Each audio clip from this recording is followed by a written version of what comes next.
Kishte një moment në jetën time kur u gjenda përpara një zgjedhjeje që asnjë njeri nuk duhet ta bëj kurrë. Rreth meje gjemonte frika, era e barutit kishte ngjyrë çdo frymëmarrje dhe sytë e mi kishin parë gjëra që nuk fshihen dot kurrë nga memoria.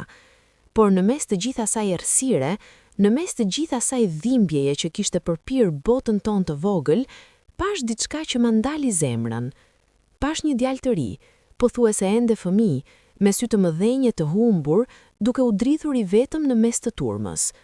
Askush nuk qëndronte pranë tij, askush nuk mbante dorën e tij. Ai ishte vetëm, si një gjethe e shkëputur nga dega, e hedhur nga era e stuhis, pa kurrfarë mbrojtjeje kundër asaj që po vinte. Dhe unë, Gona, një grua që kisha mbledhur çdo gram ari me duart e mia gjatë gjithë jetës, pa e menduar 2 herë, pa e llogaritur humbjen, mora gjithë çfarë kisha dhe u ahodha atyre. Jo për mua, jo për burrin tim, por për atë djalë të huaj, atë jetim pa emër e pa mbrojtës, që nuk e dija se kush ishte, por e kuptoja mirëfilli se çfarë do të bëhej me të, po nuk veprova. Sot, pas shumë kohësh, ai djalë u kthye, dhe kur e pash përpara derës sime, sytë e mi nuk besuan. Kam qarë shumë herë në jetën time, por ato lot që rodhen atë ditë ishin ndryshe. Ishin lot lumturie, mirënjohjeje dhe diçka tjetër, diçka që nuk di ta emërtoj, por që e ndjen kur kupton se jeta, edhe pasi të ketë thyer në copa, di të rindërtoj përsëri.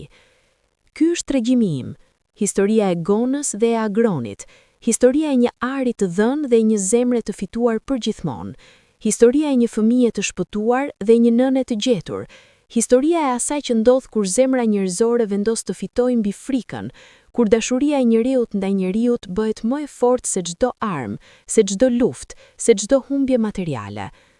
Uluni dhe dëgjojeni me gjithë zemrën, sepse ky nuk është thjesht tregimi im, ky është tregimi i të gjithë nesh, i çdo njeriu që ka dhënë diçka nga vetja pa pritur kthim, i çdo njeriu që ka besuar në mirësinë e botës, edhe kur bota dukej si ferr. Para se të filloj të tregoj, dua të di diçka prej jush. A keni bërë ndonjëherë një sakrificë për dikë tjetër pa pritur asgjë në këmbim? A keni dhënë diçka të çmuar, qoftë materiale apo shpirtërore, vetëm sepse zemra juaj ju tha se duhej? A keni parë ndonjëherë një njeri në nevojë dhe keni vendosur të ndaloni, të ktheheni, të jepni nga vetja edhe kur ju nevojitej edhe juve? Shkruani në komente tregimin tuaj, sepse unë besoj me gjithë shpirtin tim se kjo botë është plot njerëz të mirë, të cilët kurrë nuk flasin për mirësinë që kanë bërë. Ky video është për ta, për ju dhe për të gjithë ata që besojnë se dashuria njerëzore ia vlen çdo sakrificë. Komentoni poshtë dhe ndajeni me ne, sepse tregimi juaj mund ta ndryshojë ditën e dikujt tjetër, mund të jetë pikërisht ajo dritë që dikush ka nevojë ta shohë sot. Jeta ime nuk ka qenë kurrë e lehtë, por ka pasur kohë kur nuk e dija sa mirë kisha. Ka pasur mëngjes kur zgjoheshim herët dhe era e bukës në furrë mbushte të gjithë shtëpinë. Ju ngrihej para agimit dhe punonte derisa dielli kthehej. Nëna ime, zymryte, kishte duart gjithmonë të angazhuara, qoftë me kopshtin, qoftë me gatimin, qoftë me qëndisjen e gjatë të dimrit. Shtëpia jon nuk ishte luks, por kishte ngrohtësi. Kishte erën e ushqimit të gatuar me dashuri, kishte bisedat e mbrëmjes rreth tryezës ku të gjithë ndanin fjalën e tyre. Unë kisha rritur në një shtëpi ku ari kishte vlerë jo vetëm si metal, por si histori. Nëna ime, zymryte, e kishte trashëguar nga gjyshja, e gjyshja nga stërgjyshja, dhe çdo gur, çdo byzylyk, çdo vath kishte brenda vetes jo vetëm shkëlqimin e arit, por edhe frymën e atyre grave të forta që e kishin mbajtur me krenari. Ato bizhuteri nuk ishin thjesht stoli, ishin kujtime të veshura në metal, ishin dashuritë e familjeve të grumbulluara brenda metalit verdh, ishin mësimet e gjeneratave të shkuara që thoshin se gruaja shqiptare mban me vete historinë e saj kudo që shkon. Kur u martova, babai im me lot në sy më vendosi rrethin e artë të nënës sime në gisht dhe më tha se ajo ishte frymëzimi im, se ajo ishte mburoja ime. Unë e kisha mbajtur atë fjalë si lutje. Çdo mëngjes kur shikoja atë unaz, ndjeja nënën time pranë, ndjeja gjyshen time pranë, ndjeja të gjitha ato gra para meje që kishin mbajtur të njëjtin peshë mbi gishtat e tyre dhe kishin kaluar nëpër luftrat e tyre vetanake me dinjitet. Burri im, Fatmiri, ishte njeri i qetë dhe i punës. Nuk ishte tip njeriu që bënte zhurmë të madhe, por ishte nga ata që kur jepnin fjalën e mbanin. Kishte diçka të qëndrueshme tek ai, si guri i vjetër që nuk tundet nga shiu dhe nuk thyet nga ngrica. Kishim ndërtuar jetën tonë me durim dhe me dashuri, tull mbi tull, ditë pas dite, duke mbjell dhe korrur me besnikëri ndaj tokës dhe ndaj njëri tjetrit. Shtëpia jo nuk ishte pallat, por ishte e jona, dhe çdo cep i saj kishte ngjerë erën e mundit ton, çdo mur kishte historitë tona të brendshme. Vjehra ime, Naza, jetonte me ne. Ishte grua e moshuar, me flokë të bardha dhe sy që kishin parë shumë, por shpirtin e kishte të ri si lulja e majit. Kujdesej për shtëpinë si askush tjetër dhe gatiste si magjistare. Sa herë kaloja pranë kuzhinës dhe ndjeja erën e supës së saj, zemra ime bëhej e lehtë si pupël. Kishte zakonin e saj të hershëm të mëngjesit, ngrihej para të gjithëve, ndez zjarin e vogël, bën kafen, pastaj ulet në dollapën e saj dhe qëndis diçka me ato gishta që kishin mbarë të çuditshme.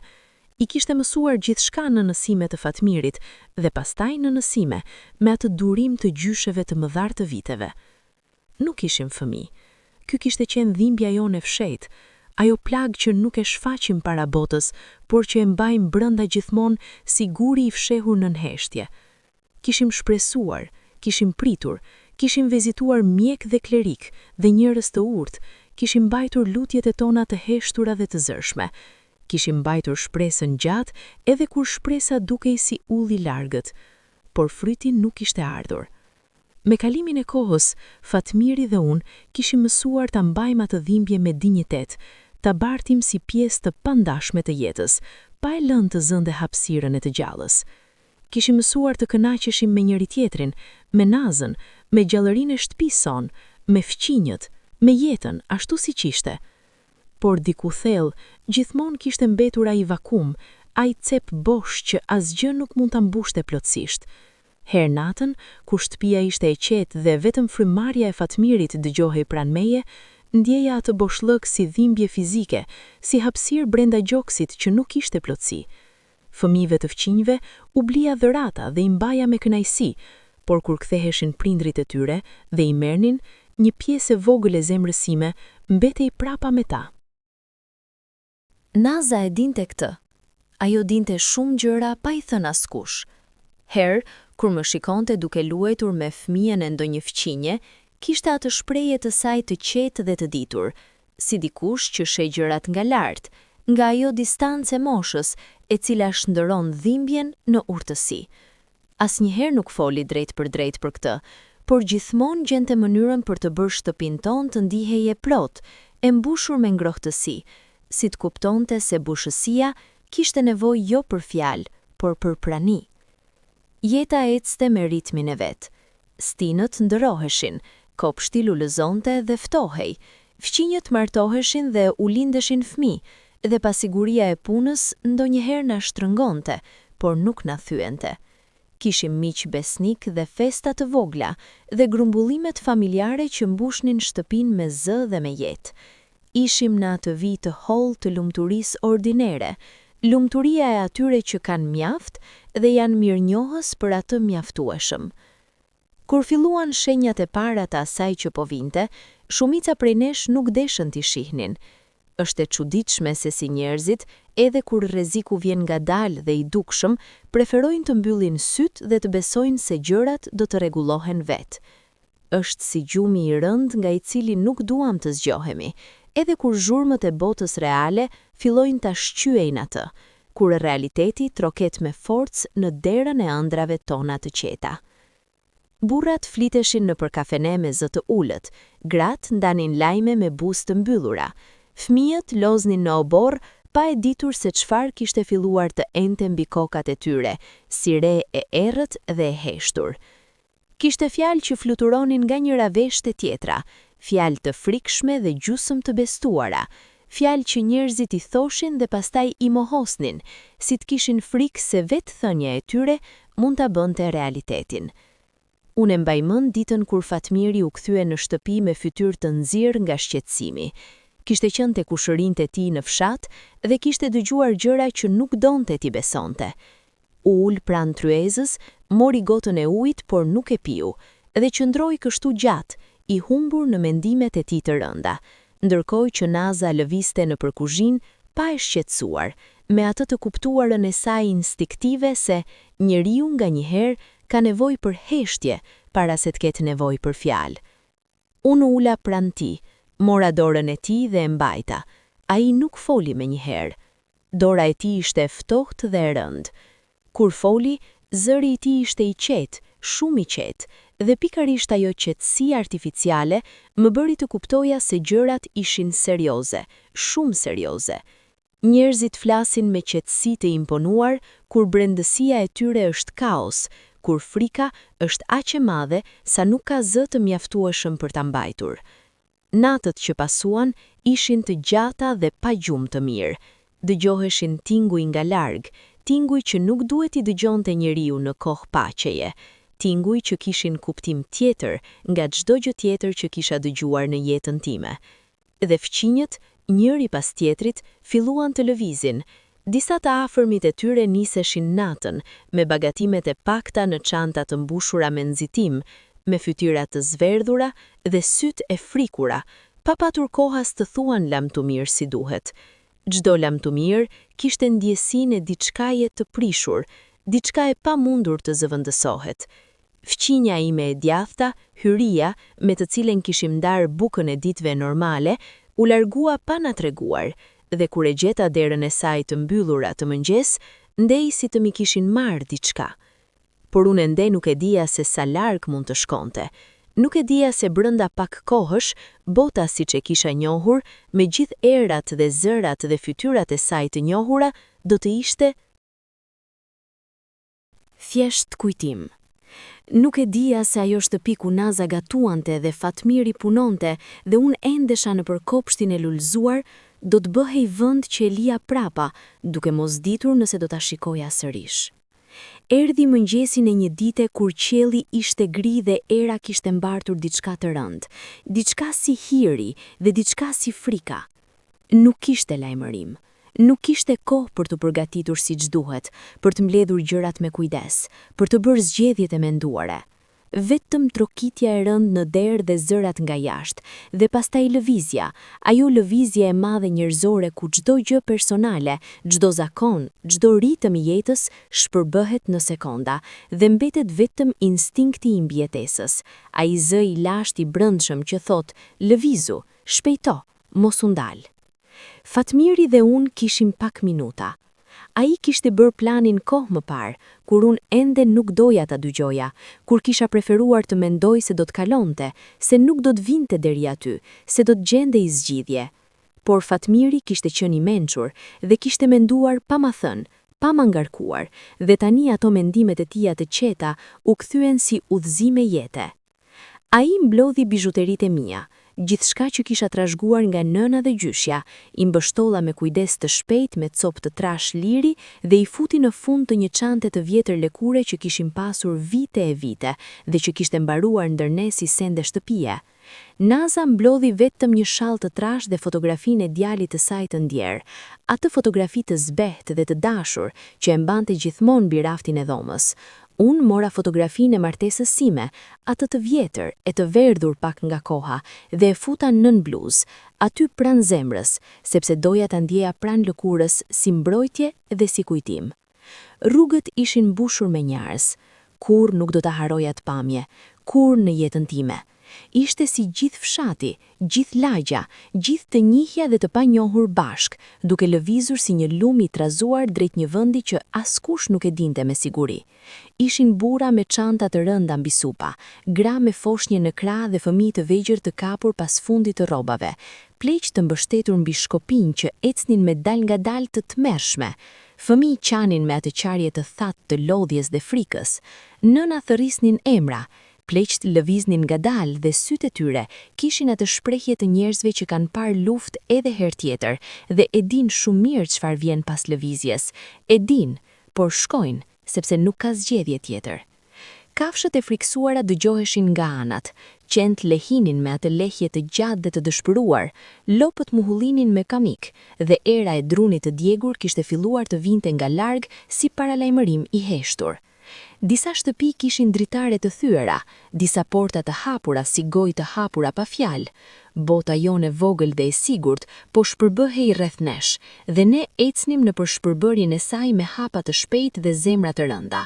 Unë mbaja dorën e Fatmirit me të dy duart, si të kisha frikë se mos e merrni në rrymën dhe do ta humbisja.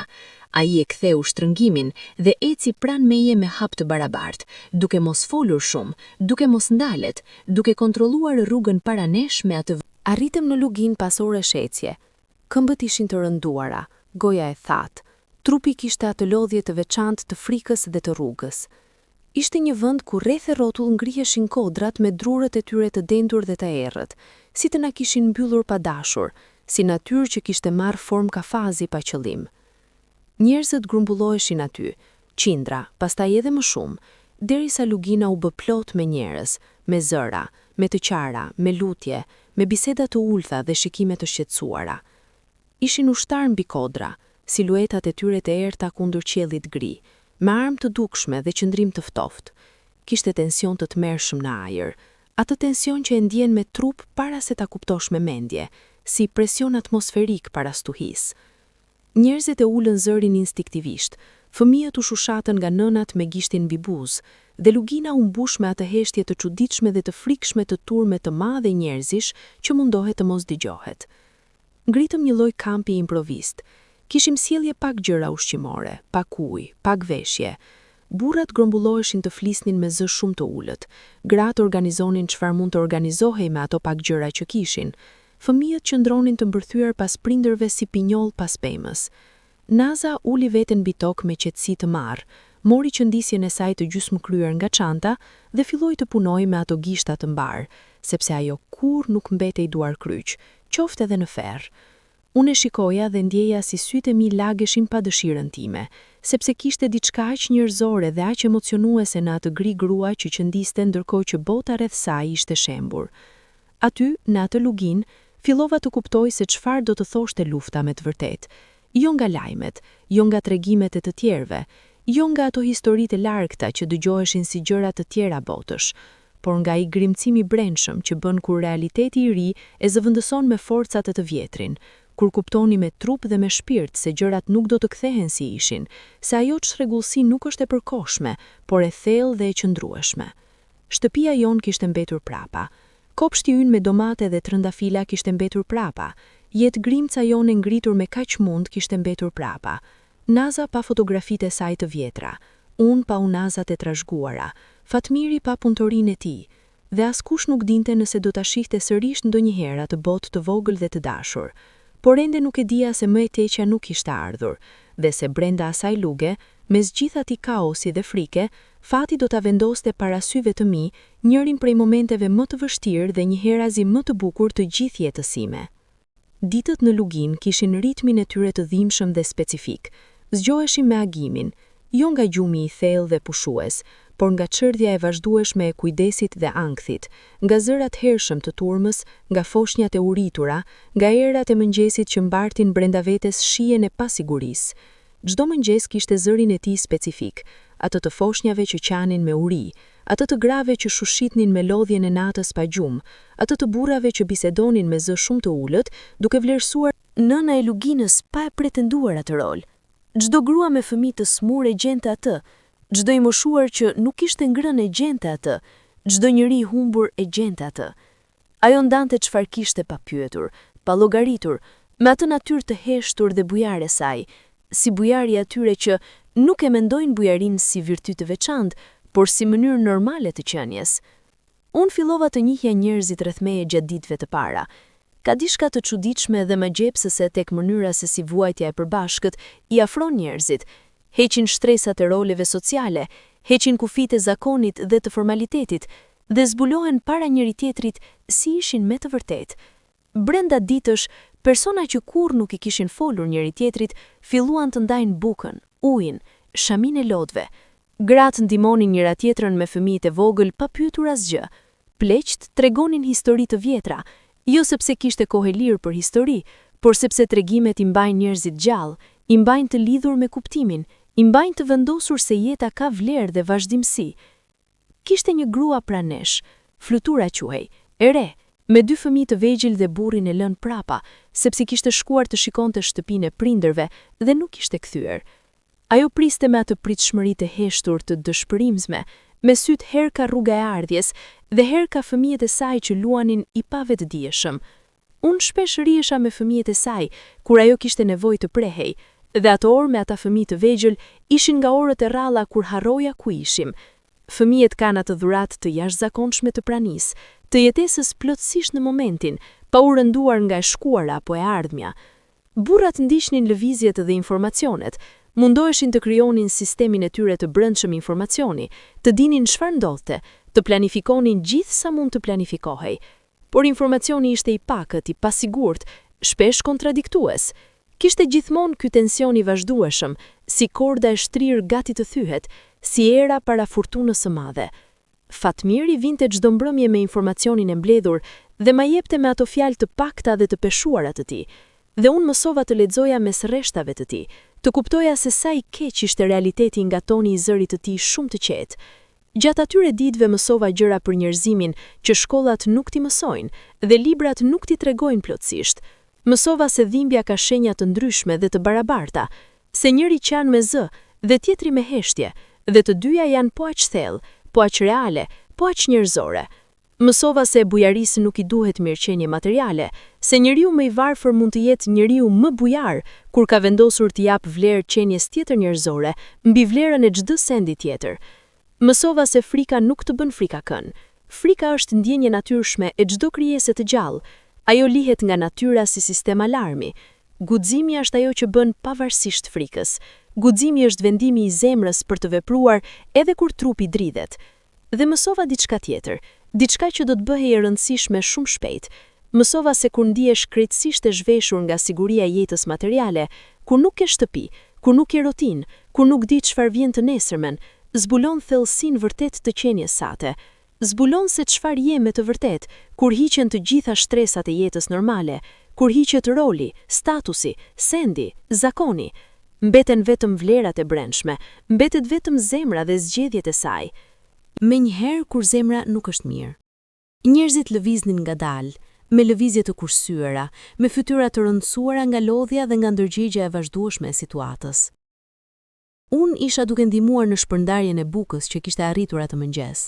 Copa të vogla për shumë gojë të hapura, copa që nuk ishin kur mjaftueshëm, por ishin gjithçka kishim. Duart e mia lëviznin me shpejtësinë e praktikës. Thyeja copa, ndaja me kujdes, mundohesha t'i shikoja njerëzit në sy kur u jepja, sepse besoj se kur i shikon dikën në sy gjatë dhënjes, dhënia bëhet njerëzore dhe jo mekanike. Dhe pikërisht atëherë, ndërkohë që sytë e mi kalonin nëpër fytyrat e turmës, u ndalën. U ndalën mbi një figurë të ulur në buzë të grumbullimit kryesor, pak larg nga grupi, si të kishte mbajtur vetë distancën ose si të kishte mësuar se nuk kishte vend për të brenda grupeve. Nuk kishte fëmijë i vogël, por as burr i pjekur. Ishte në atë moshë të ndërmjetme dhe delikate, kur trupi ka filluar të marrë formën e të rriturës, por syri ende mban brenda vetes atë botë fëminore, ende të pathyer plotësisht. Kishte flokë të errta dhe të çrregullta, si fëmijë që kujdesej vetë për veten prej kohësh, flokë që i kishte rënë pak mbi ball dhe ai nuk i kishte shtyse t'i heqte. Veshjet e tij, edhe pse kishte ftohtë të mirëfillt, nuk ishin mjaftueshëm të ngrohta. Bluze holl, pantallona të grisura pak në gjunjë, këpucë të vjetra. Krahëroret e tij ishin ngritur si mburoj, duart i kishte të mbara rreth gjunjëve në atë mënyrë instiktive të mbrojtjes, dhe syt i kishte drejtuar diku para tij, por jo duke parë asgjë konkrete. Duke shikuar diku brenda vetes, drejt ndonjë vendi të brendshëm ku askush nuk mund ta ndiqte. Nuk e di pse e vura re mes kaq shumë njerëzve. Kishte aq shumë fytyra me vimbjen e tyre, aq shumë histori të heshtura, aq shumë njerëz që meritonin vëmendje dhe kujdes. Por ai ishte ndryshe nga të tjerët, jo në mënyrë dramatike, jo me ndonjë shenjë të qartë dalluese, por në atë mënyrë të heshtur dhe delikate të njeriut që ka mësuar të jetë i padukshëm. të njeriut që nuk pret të shihet, sepse është mësuar të mos shihet. Ishte i vetëm në një mënyrë tjetër nga të tjerët e vetmuar aty.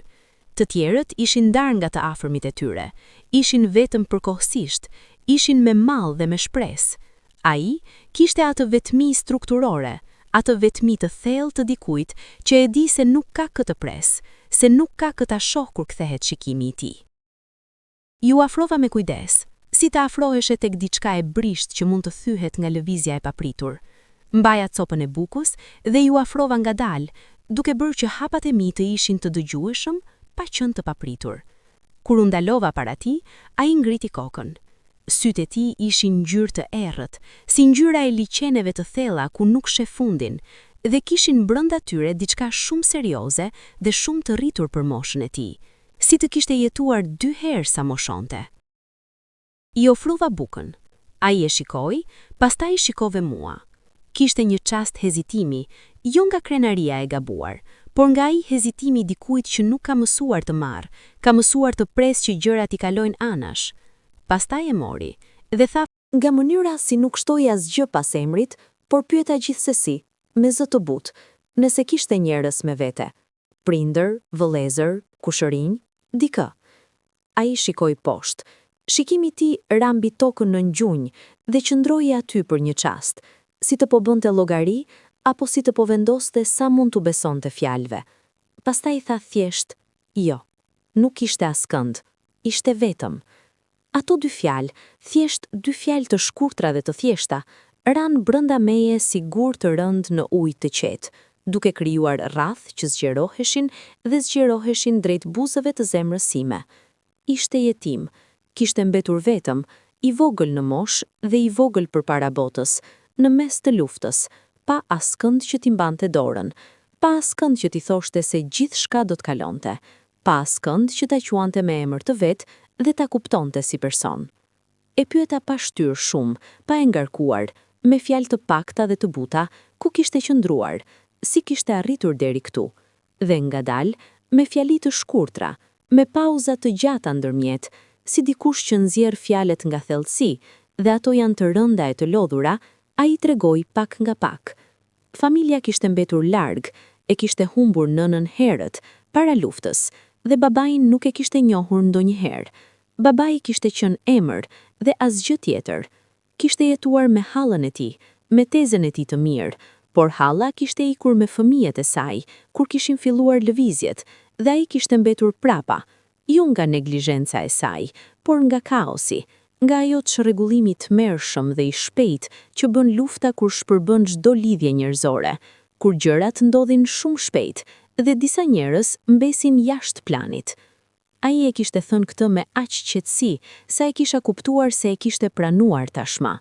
Fëmijët e vetmuar mësojnë shpejt të pranojnë, jo nga stoicizmi, por nga nevoja, nga mekanizmi mbrojtës i psikologjisë së tyre të re. Qëndrova pak me të, i bëra disa pyetje të tjera të lehta, nëse ishte ngrohur mjaftueshëm, nëse kishte ndonjë nevojë të menjëhershme. Ai u përgjigj me atë ekonomi fjalësh të dikujt që nuk është mësuar të marrë shumë hapësirë, por gjatë bisedës, ato sytë e tij të errta u ngrohën pak, vetëm pak, si zjarri i ri që sapo ka marrë ajrin dhe fillon të zgjerohet. Kur u largova, ai mbeti brenda syve të mi, siç mbetet imazhi kur shikon drejt diellit dhe pastaj mbyll syt. Ai ndodhte aty, gjithmonë, edhe kur syt janë mbyllur. Gjatë ditës, her pas here e shikoja nga larg. Ai ndihmonte ku mundej, mbante gjëra, nxirrte ujë, lëvizte me atë efikasitet të qetë të njeriut që ka mësuar të jetë i dobishëm para se të pyes për nevojat e veta. Nuk kërkonte vëmendje, nuk bënte zhurmë, nuk u vendoste para njerëzve me kërkesat e tij, merrte hapësirën minimale dhe jep drejtim të qartë, si gjethe të ndezura nga era. Mendoja për agronin, mendoja për atë boshsi brin, atë hapësirë boshe pa fëmijë. Mendoja për buzëqeshjen e nënave kur u thonin fëmijëve të mirënatën. Mendoja se çfarë të thoshte të rriteshe pas kënd që të thoshte mirënatën. Dhe diku në atë natë të ftohtë të luginës, ndërkohë që zërat e largët vinin e shkonin si val, zemra ime kishte filluar të bënte llogaritë e saj të heshtura. Burrat kishin ardhur 3 ditë më vonë. Nuk kishte kohë para tyre, nuk kishte paralajmërim të mjaftueshëm, nuk kishte mundësi të bëje plane apo të mendoje strategji. Kishte vetëm trokëllima e armëve, trokëllima e këmbëve të rënda mbi tokën e lagur dhe zërat e autoritetit, zërat e atyre që mbajnë pushtetin dhe e shfaqin si kafsh e egër, me krenari dhe me urrëtie, dhe me atë ftofësi specifike të njerëzve që kanë vendosur të mos i shohin të tjerët si njerëz. Të gjithë u mblodhën sipas urdhrit. Ishte ai mbledhja e tmerrshme dhe e domosdoshme, ajo rreshtimi njerëzve të lirë që detyrohen të bëhen numra.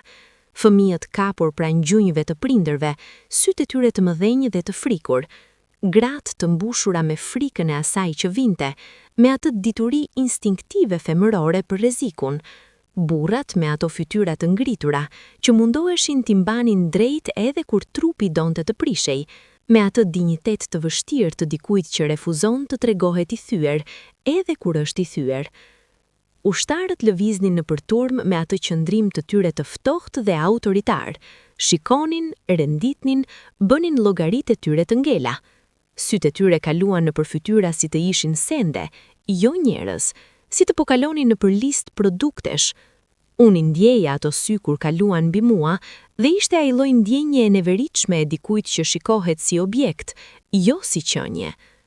Pastaj erdhi urdhri, ai urdhër i tmerrshëm dhe i poshtër që sot kur e tregoj, ende më bën trupin të dridhet nga fytylli deri në maj të gishtave. Ata dolën hapur me çfarë donin, pa turp, pa hezitim.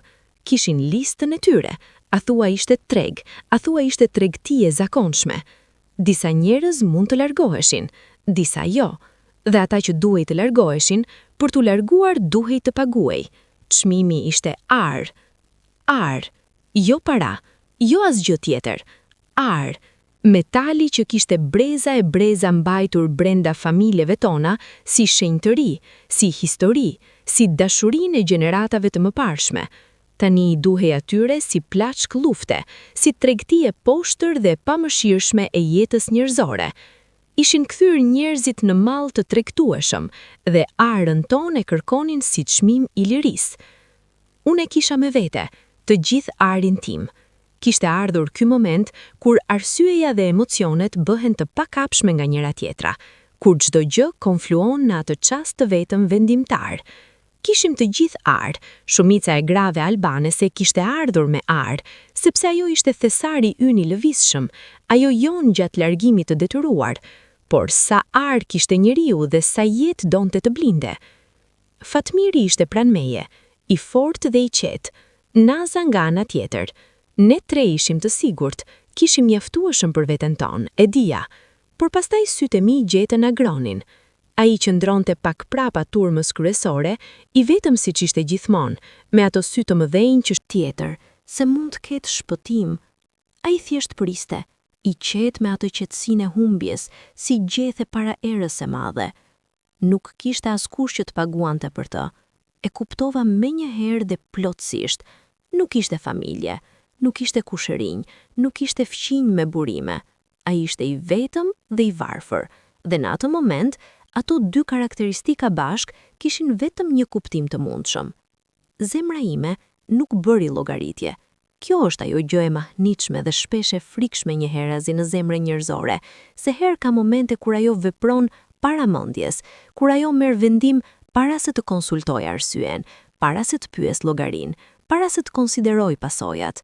Dora ime shkoi drejt çantës, ndjeva peshën e saj, atë peshë të njohur dhe të dashur, atë peshë që kishte brenda vetes historinë e nënës sime, historinë e gjyshes sime, historinë e martesës sime, historinë e gjithë grave para meje.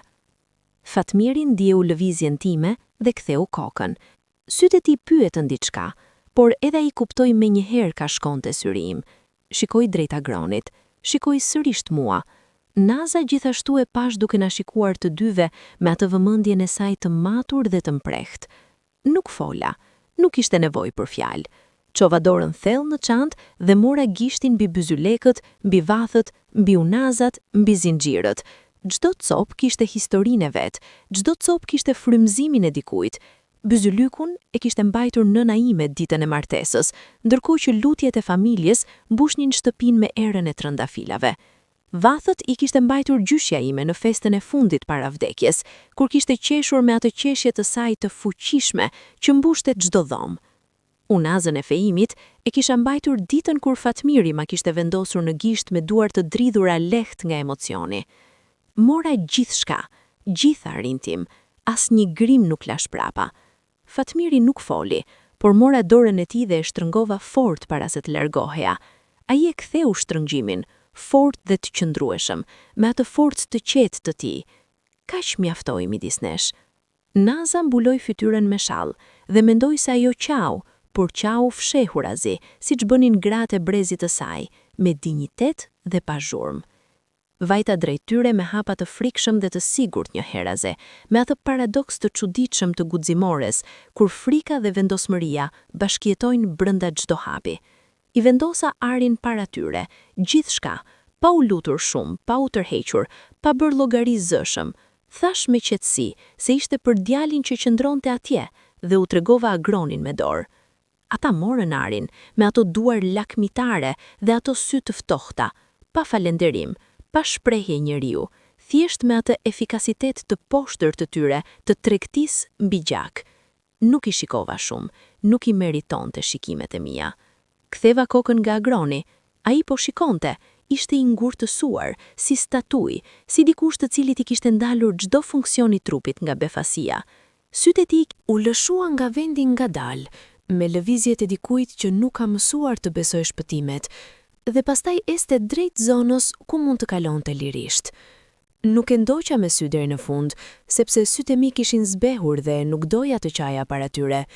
Kishte moment dhe vend për lot, por jo aty dhe jo atëherë. U ktheva te Fatmiri dhe Naza. Naza kishte shtyr shallin me një anë dhe sytë e saj kishin atë ndriçim të çuditshëm, si sytë atyre kur dëshmojnë diçka shenjtë dhe e din. Fatmiri nuk foli për kohë, dhe kur foli, tha vetëm se kisha bërë shumë mirë.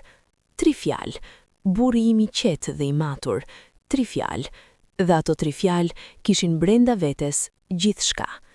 Duart e mia ishin bosh, gishti im nuk ndinte metalin e njohur të unazës. Krahërorja ime nuk kishte peshën e zinxhirit, por brenda gjoksit ndija diçka tjetër, diçka si lehtësinë e çuditshme të dikujt që ka lëshuar ngarkesën. Lufta ka mënyrën e vet të fundit. Nuk ka burim të qartë, nuk ka moment specifik ku qielli pastrohet papritur dhe çdo gjë fillon nga e para si faqja e re e librit. Ka vetëm një zvoglim të ngadalshëm të zhurmës, si era që qetësohet pas tuhis, dhe pastaj ajo ditë kur njerëzit fillojnë të kthehen në rrugëve të tyre, me hapat e lodhur dhe zemrat e rënduara, me sytë që shikojnë përpara, por mendjet që ende janë prapa. Kthimi ynë ishte i hidhur dhe i ëmbël një herazi, siç janë kthimet e atyre që kanë lënë diçka prapa dhe nuk e dinë çfarë do të gjejnë para. Rrugës shikonim truallin ton të njohur me sy të ndryshuar, sy të atyre që kanë parë shumë dhe nuk mund ta shohin asgjë me naivitetin e dikurshëm. Drurët ishin të njëjtit, kodrat e njëjtat, rrugët e njëjtat, por ne nuk ishim të njëjtit. Shtëpia jon kishte qëndruar. Kur e pash nga larg me atë formën e njohur kundër qiellit të mbrëmjes, ndjeja si të mi kishin kthyer diçka. Dyert kishin shenjat e tyre të çrregullimit, muret kishin plagët e tyre të vogla, kopshti kishte mbetur pa kujdes dhe barishtja e lartë kishte pushtuar rrugicën e vogël që unë e mbaja gjithmonë të pastër me krenari. Por ishte shtëpia jon, dhe kur vendosa këmbën mbi prag, ndjeva diçka që nuk kisha ndjer për një kohë të gjatë. Ndjeva se isha në shtëpi. Naza hyri e para, siç bënte gjithmonë. Ecte në përdhom pas dhome, shikonte me kujdes, prekte muret me maj të gishtave të vjetër, si të lexonte historinë e tyre, si të kontrollonte nëse shtëpia kishte qëndruar besnik ndaj kujtimeve. Pastaj u kthye dhe tha me zërin e saj të qetë se shtëpia ishte mirë, dhe ato fjalë të thjeshta ishin si lutja e plotë asaj dite. Fatmiri filloi me një herë punën e rindërtimit. Kishte dëme, xhama të thyer, gjëra të zhvendosura e të përmbysura, por asgjë që nuk mund të rregullohej me duart e mira dhe me durim. Ai punonte me atë qetësinë e tij karakteristike, metodikisht dhe me vendosmëri, pa u ankuar, pa u ndalur shumë mbi dhimbjen. puna ishte mënyra e tij për t'u shëruar, mënyra e tij e dialogut me jetën, dhe unë e kuptoja dhe respektoja këtë. Por nuk flisja shumë për Arin, nuk flisja shumë për Agronin, jo sepse kisha turp apo pendohesha, as pak, por sepse kishte gjëra që i mbash brenda si thesar, jo nga forca, por nga ndjenja se disa momente janë shumë të shenjta për t'u shpërndar lirshëm. Ajo sakrifici ishte diçka midis meje dhe zemrës sime, dhe atij djalit të huaj, dhe kishte ndjesinë e diçkaje private, diçkaje që nuk kishte nevojë për audiencë. Humbja e Arit kishte lënë gjurmët e saj, por jo siç kisha pritur. Nuk ishte humbja materiale që dëmtonte thellë, ishte humbja e historisë, e lidhjes me gratë e mia para meje. Ato vath të gjyshes sime, ai bysylliki nënës sime, ajo unaze fejimit, ishin zëra të skaluarës, që nuk do t'i dëgjoja më. Her natën dora ime shkonte instinktivisht drejt vendit ku gishtat kishin mësuar të ndjenin metalin e ftohët dhe gjenin boshsi. Por pastaj, menjëherë pas asaj boshsie, ndjeja diçka tjetër. Ndjeja lidhjen e padukshme mes asaj boshsie dhe Agronit, dikund atje, duke frymar, duke ecur rrugëve të jetës. Dhe ai mendim bënte gjithçka tjetër të duket e vogël dhe e kapërcyeshme. Koha ka mënyrën e vet të rrjedhjes kur jeta ka gjetur sërish të ritmin e saj. Ditët pasojnë njëra tjetrën si faqet e librit dhe shpesh nuk vëren se sa faqe ke kthyer derisa ngrihesh një ditë dhe shikon pasqyrën dhe kupton se koha ka lënë gjurmët e saj mbi fytyrë dhe mbi shpirt një herazi. Flokët e mi morën pakës argjend në pranë. Duart e mia u bën pak më të thyera nga puna dhe nga vitet. Fatmiri u bë pak më i heshtur dhe pak më i urtë një herazi, siç bëhen burrat e mirë me kalimin e viteve, si guri i punuar nga uji që bëhet i lëmuar dhe i bukur. Naza, ndërkaq, jetoi gjatë dhe me dinjitet, ashtu siç kishte jetuar gjithmonë. Ajo kishte qenë prezencë konstante në jetën tonë, si pika fikse rreth së cilës gjithçka tjetër rrotullohej. E humbëm pas kohësh të mjaftueshme, në gjumin e saj të qetë, siç shkojnë ata që kanë dhënë gjithçka dhe nuk kanë mbetur asgjë borxh ndaj jetës, ata që kanë jetuar plotësisht dhe me kuptim. Vajtimi ynë për të ishte i thellë por edhe i ngrohtë, sepse ajo kishte qenë dritë e vërtet, dhe drita nuk fiket kurrë tërësisht, mbetet si ngrohtësi e mureve, si era e gatimit, si zëri që dëgjon kur shtëpia është e qetë. Me humbjen e Nazës, shtëpia u bë më e qetë, dhe ne të dy u bëm edhe më të afërt, unë dhe Fatmiri. Kishte diçka si periudhë e re e dashurisë sonë, si thellimi i rrënjve të pemës që ka rritur gjatë. Nuk kishte fjalë të mëdha apo gjeste dramatike. Kishte mëngjeset e bërë bashk me kafen e ngrohtë dhe heshtjen e qetë. Kishte heshtjet e ndara me kënaqësi. Kishte duart e mbajtura pa arsye të veçantë, thjesht nga zakoni i bukur i dashurisë që ka mësuar të gjendet si ajri, gjithmonë prezente dhe gjithmonë e nevojshme. Fatmiri kishte hapur punëtorinë e tij të vogël të drurit, punonte me dëshirë dhe me talent, dhe punëtoria e tij u bë e njohur në lagj, rezistencën e atyre që kanë mbijetuar shumë herë, dhe e dinë se mbijetesa është jo vetëm e mundshme, por e detyrueshme. Agroni kishte mbetur si ndjesi brenda meje gjatë gjithë atyre viteve, jo si plagë e hapur dhe jo si nostalgji dërmuese. Ishte si diçka e plotësuar, si histori e shkruar mirë, ku e di se personazhi ka arritur ku duhet të arrijë, edhe pse nuk e ke lexuar fundin.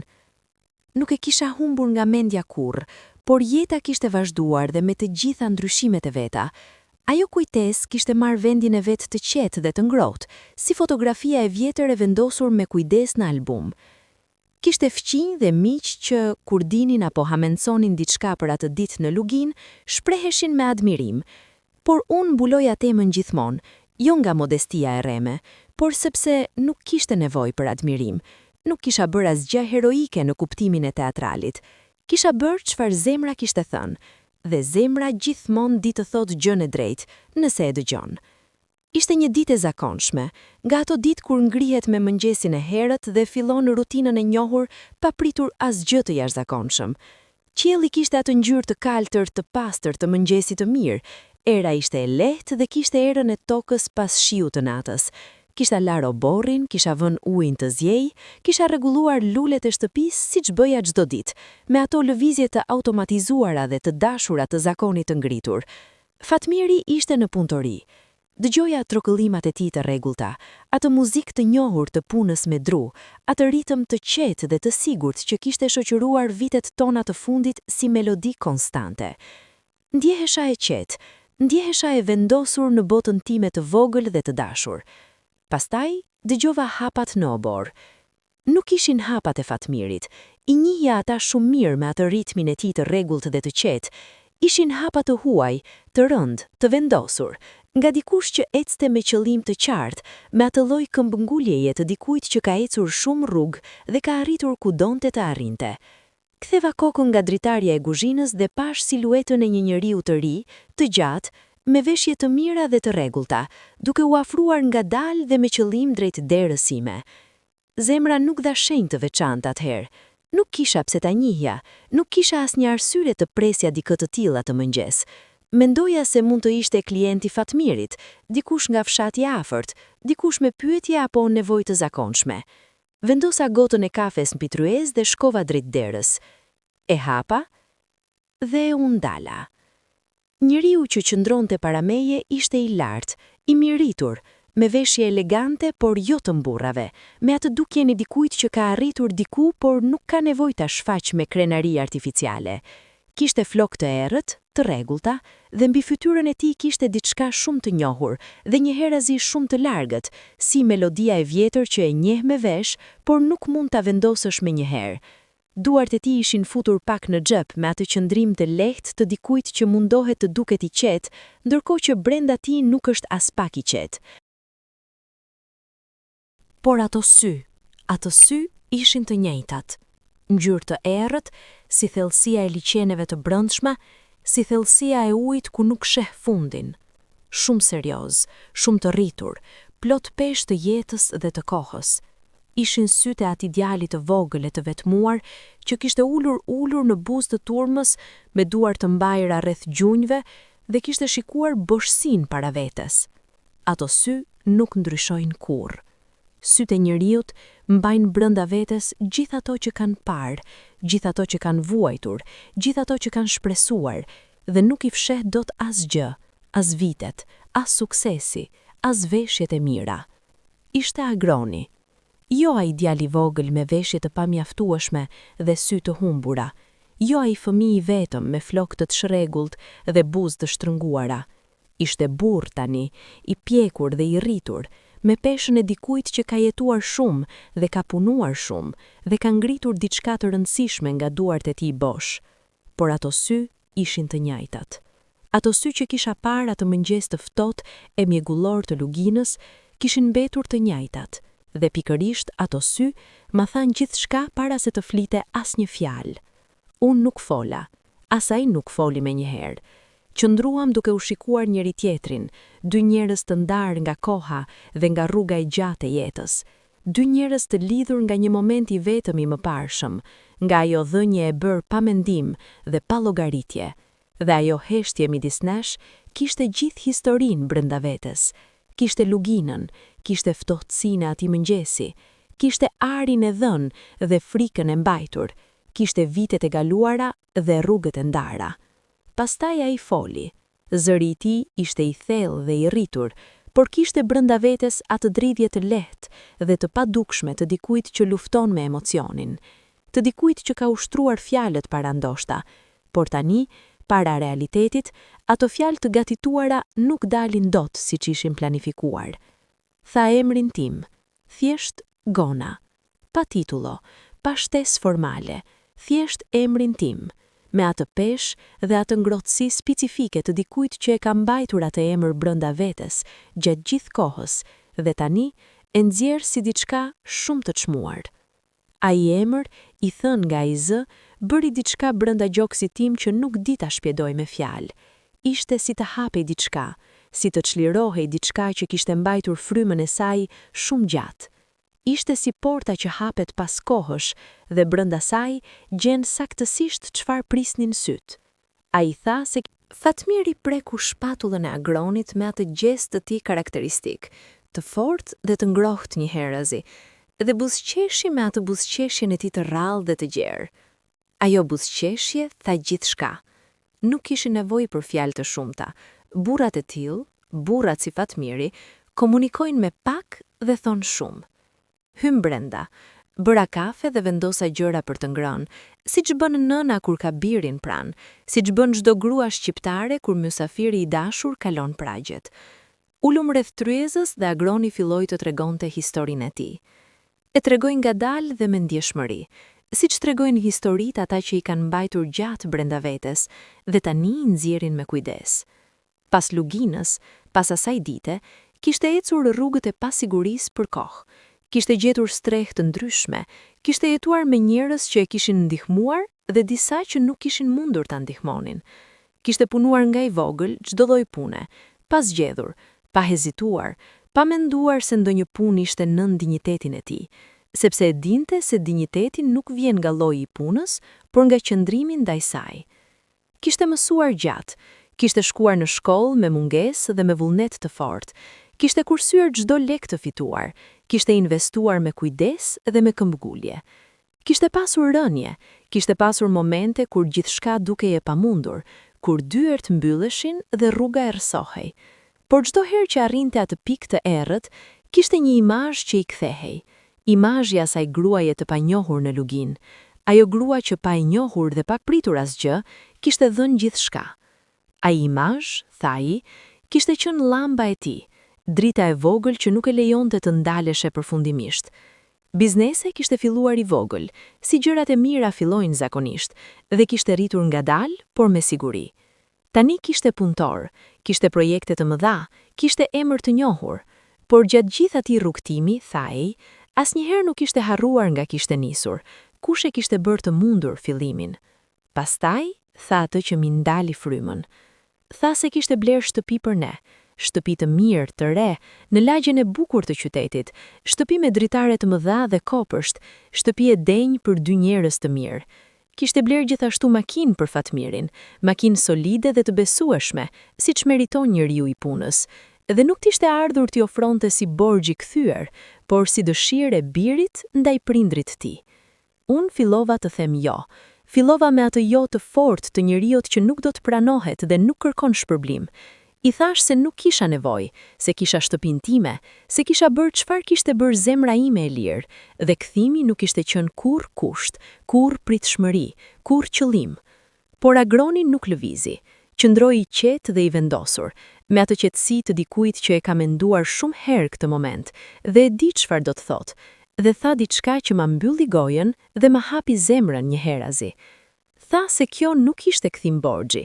Tha se borxhi i tij ndaj meje ishte i jetës dhe nuk mund të kthehej me asnjë send material, me asnjë sasi parash, me asnjë dhuratë.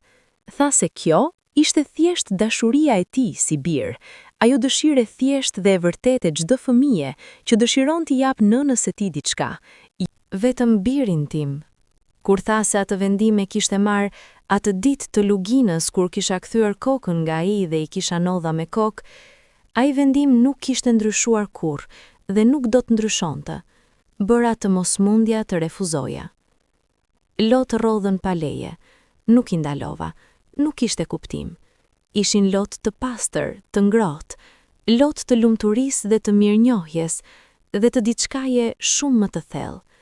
Lot të atij momenti kur kuptohet se jeta ka kuptim, se mirësia nuk humbet, se çfarë hedh me zemër të pastër bie sërish mbi ty me shumë fishim.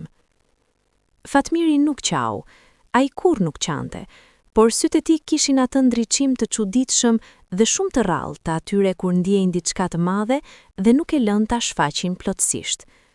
Agroni nuk kishte ardhur me duar bosh, por para se të flasim për atë çfarë solli materialja, dua të them diçka shumë të rëndësishme. Edhe po të kishte ardhur me duar bosh, edhe po të mos kishte sjell asnjë gjë, prania e tij vetë kishte qenë dhurata. Kthimi i tij ishte gjithçka. Fakti se kishte kërkuar, se nuk kishte harruar, se kishte mbajtur brenda vetes atë lidhje të padukshme gjatë gjithë atyre viteve, ishte vlera e vërtetë e asaj dite. Ai kishte ardhur me dëshminë e jetës së tij të ndërtuar, kishte ardhur me dëshminë se djali i vogël i vetëm i luginës kishte bërë diçka të rëndësishme me kohën e tij, kishte punuar me ndershmëri, kishte ngritur veten me duart e tij. Dhe kjo dëshmi ishte kthimi i vërtetë i atij ari të dhënë, jo si metal, por si fryt. Por kishte edhe gjërat e tjera, ato gjërat e thjeshta dhe konkrete, me të cilat biri kujdeset për prindrit. Shtëpia ishte e vërtet, të madhe dhe të bukur, me dritare drejt kopshtit dhe me ngrohtësi të mureve të reja. Makina ishte e vërtet, solide dhe e besueshme si që deshja ai për Fatmirin. Dhe pas disa ditësh, kur Fatmiri shikoi makinën dhe e provoi, kishte buzëqeshur me atë buzëqeshje të heshtur të kënaqësisë, buzëqeshja e njeriut që nuk kërkon shumë, por kur merr diçka me zemër, e ndjen thellë. Por ma shumë se shtëpitë dhe makinat dhe të gjitha gjërat materiale, Agroni solli praninë e tij, solli zakonin e ri të vizitave, atë habit i ri të thirrjes së zërit të tij nga porta, atë habit i ri të tryezës son të mbushur me 3 persona në vend të 2. Solli të diellat ku ai vinte dhe Fatmiri fliste me të si me njeriun e vet, dhe unë gatuaja me atë kënaqësi të madhe dhe specifike të gruas që ka të mirën e familjes rreth tryezës. Solli fjalën nën, atë fjalë të thjeshtë dhe të pashpjegueshme, atë fjalë që unë e kisha mbajtur gjatë si dëshirë të fshehtë dhe kisha mësuar të mos e shqiptoja shumë sepse dëmtonte diku, dhe tani ajo fjalë erdhi nga goja e tij, nga djali i pjekur dhe i rritur, nga biznesmeni i suksesshëm, me atë natyrën shumë të thjeshtë dhe të çiltër të dikujt që e thot gjën ashtu siç e ndjen. Kur e dëgjova herën e parë të më thoshte nën, u ngrita dhe shkova. Kishte shikuar me atë sytë e saj të ditur dhe të ngrohtë. Besoj se do ta kishte njohur menjëherë. Naza njohu gjithmonë shpirtat e mirë. Kishte atë talent të rrallë. Sot, kur ulem pranë dritares time dhe shoh kopshtin ton, ndjej diçka që nuk di si ta quaj ndryshe, veç se mëshirë. Mëshirë ndaj jetës, ndaj rrugës së saj të papritur dhe shpesh herë të pakuptueshme, ndaj mënyrës si ndyrtuar gjërat që ne i quajmë rastësi, me gjërat që zemra i njeh si domos. Mëshirë ndaj çdo njeriu që ka dhënë diçka pa pritur kthim dhe pastaj ka pritur shumë gjatë pa marrë gjë dhe ende nuk ka lëkundur besimin e tij. Nuk e kuptova atëherë, në atë lugin me mjegull dhe frikë dhe të ftohtin e mëngjesit, se gesti im i asaj dite ishte edhe gesti im ndaj vetvetes, sepse duke dhënë arin që mbante historinë e grave të mia para, po hapja vend për historinë e re, historinë time të vetën, historinë e birit tim të zgjedhur. Se duke bërë hapësirë për jetën e tij, po bëja hapësirë brenda vetes për diçka që nuk e kisha pritur dhe nuk e kisha planifikuar. Jeta nuk shpjegon veten menjëherë. Herë të lën të presësh gjatë, shumë gjatë, dhe nuk të thot pse. Dhe aty është sprovimi i vërtet, jo në dhënien, por në durimin pas dhënjes, në besimin se mirësia nuk humbet nga kjo botë, edhe kur nuk e sheh menjëherë ku ka shkuar. Nëna ime kishte mbajtur ato bizhuteri si trashëgimi. Por trashëgimia e vërtet nuk qëndron në metal. E kuptova plotësisht atë ditë kur Agroni ul rreth tryezës sime dhe e quajti atë tryezë shtëpinë e tij. Trashëgimia qëndron në mënyrën si jetosh, në zgjedhjet që bën, kur jeta të vë përpara provave të vërteta, kur nuk ka asnjë dëshmi se do të merresh diçka në këmbim. Trashëgimia është frymën që lë pas kur kalon në përbot, mënyra si trajton njeriu tjetër kur ke mundësinë të zgjedhësh ndryshe. Agroni dikur më pyeti si kishte mundur të mos hezitoja atë ditë. I thash atë që ndjej si të vërtetën e thjeshtë dhe absolute. I thash se ai nuk ishte qenë kurrë plotësisht i panjohur për mua, sepse shpirti e njeh shpirtin, edhe kur syt nuk e njohin fytyrën. Sepse ka gjëra që lidhin njerëzit para se të flasin, para se të njëfallen, para se të kenë histori të përbashkët. Dhe shpirti i tij, i atij djalit të vetëm me sy të mdhenj e humbur, kishte folur me shpirtin tim atë ditë të ftohtë, pa thënë asnjë fjalë. Jeta ka shumë lugina të frikshme. Ka shumë momente kur gjendesh midis zgjedhjes dhe frikës, midis zemrës dhe llogarisë, midis asaj çfarë di dhe asaj çfarë ndjen. Çdo herë që zemra jote ju thot diçka, dëgjojeni. Çdo herë që shikoni dikë që ka nevojë dhe keni mund. Nëse kjo histori ju preku, ndajeni me dikë sot dhe shkruani në komente, sepse dua ta di. A keni bërë ndonjëherë një sakrificë nga zemra? A keni ndjerë ndonjëherë atë zë të brendshëm që ju tha, jep, ndihmoje, qëndro? Historia juaj mund të jetë drita që dikush ka nevojë ta shohë pikërisht sot.